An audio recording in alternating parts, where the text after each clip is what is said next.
Bienvenue dans cette vidéo dans laquelle nous allons apprendre à créer une application redondante. Pour créer mon application redondante, je vais commencer par créer un nouveau projet basé sur mon template Failover. Je vois dans le Device View que le dessin de mon device comporte en fait deux devices.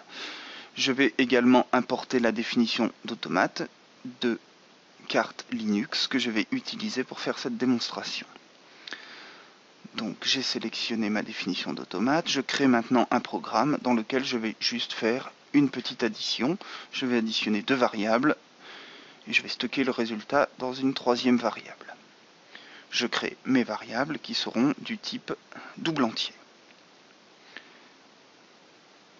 Voilà. Et voilà. Donc je vais maintenant aller configurer mon module de redondance. Donc j'ai un plugin qui va me permettre de définir les adresses IP de mon matériel primaire et de mon matériel secondaire. J'ai donc deux adresses IP, une adresse IP pour le heartbeat, une adresse IP pour le transfert de data. Je n'ai qu'un réseau Ethernet, donc je mets la même adresse IP pour les deux. Je vais bien sûr activer la redondance et je vais mettre certaines valeurs pour mes timeouts. Je vais maintenant compiler ma solution et je vais aller démarrer mes deux runtime. Donc je démarre le premier runtime avec l'option "-pr" comme primaire. Il a démarré, je démarre le second avec l'option "-se" comme secondaire. Voilà, donc mes deux systèmes ont démarré, je vais pouvoir télécharger mon application. Donc je télécharge uniquement sur le matériel primaire qui se charge de transférer le code sur le matériel secondaire. Donc je vois que mes deux runtime, les deux ressources ont démarré. Si je me mets en debug, je vois bien que l'automate primaire est en fonctionnement et que le secondaire est en stand-by. Je vais par exemple arrêter mon automate primaire. Donc je vais aller ouvrir la console correspondant à mon automate primaire et je vais aller arrêter mon runtime. Voilà, donc je vais voir le résultat dans mon plugin. Le primaire est passé en erreur et le secondaire est passé en fonctionnement.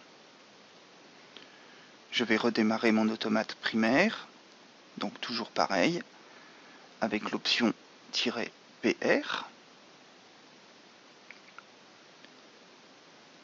Donc je vois que mon automate primaire va passer en stand-by. Voilà. De la même manière, je peux arrêter mon automate secondaire.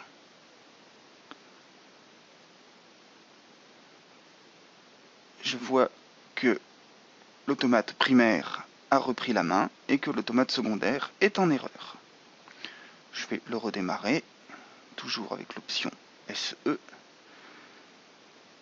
et il va passer en stand-by.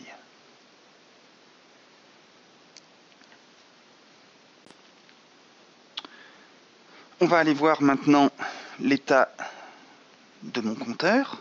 Donc là, je suis connecté à l'automate primaire, puisque c'est lui qui est actif et l'automate secondaire est en stand-by. Donc je fais juste mon addition, 14 plus 12 égale 26. Je vais arrêter mon automate primaire.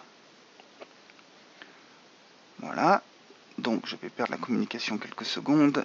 Je vois que l'automate secondaire a pris la main. J'ai toujours mon opération qui se fait.